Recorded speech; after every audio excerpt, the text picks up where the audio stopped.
भारताचा मध्यम वर्ग म्हणजे देशाचा मुख्य कणा. या वर्गाबद्दल एक गोष्ट नेहमी बोलली जाते. मध्यमवर्गीय माणूस हा सेव्हिंग्जवर नाही तर क्रेडिट आणि लोनवर जगतो.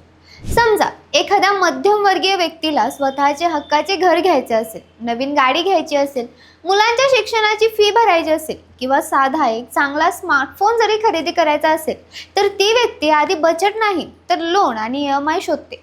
दर महिन्याला पगारातून EMI भरणे आणि आपली स्वप्ने पूर्ण करणे हाच आजच्या मध्यम वर्गाचा जीवन जगण्याचा नवा पॅटर्न बनला आहे. पण आता भारताची मध्यवर्ती बँक म्हणजे रिझर्व्ह बँक ऑफ इंडियाने एक असा खळबळजनक निर्णय घेतला आहे, ज्यानंतर देशातल्या मिडल क्लास व्यक्तीला बँकेकडून सहज लोन मिळणे अत्यंत अवघड होणार आहे. काही आर्थिक तज्ञांच्या मते RBIच्या या नव्या नियमांमुळे देशातले तब्बल 62% नागरिक लोन घेण्यास अपात्र ठरू शकतात किंवा त्यांना लोन मिळण्यात मोठ्या अडचणी येऊ शकतात. नमस्कार, मी किशोरी खांडेकर आणि तुम्ही पाहताय अनफिल्टर्ड महाराष्ट्र.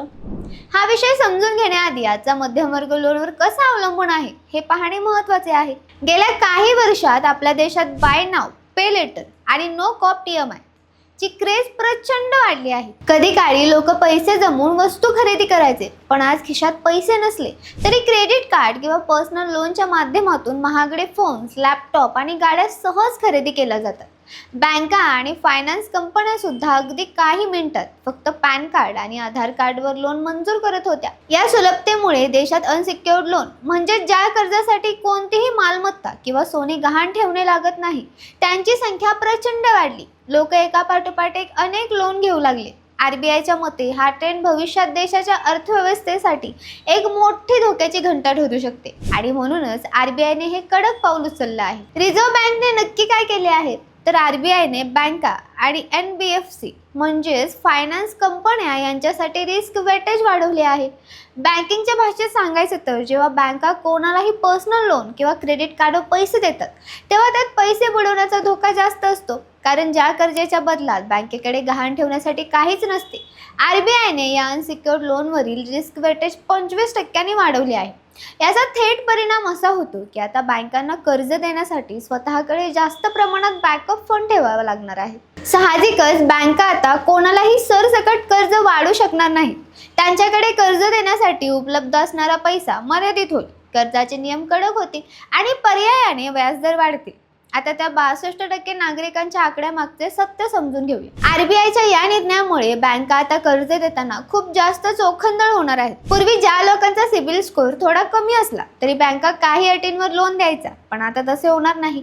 एका अहवालानुसार भारतातील जवळपास 62% कर्ज घेणारे ग्राहक हे अशा श्रेणीत येतात ज्यांचा आर्थिक इतिहास खूप मजबूत नाही किंवा ज्यांनी आधी एकापेक्षा जास्त लोन सुरू ठेवले आहेत.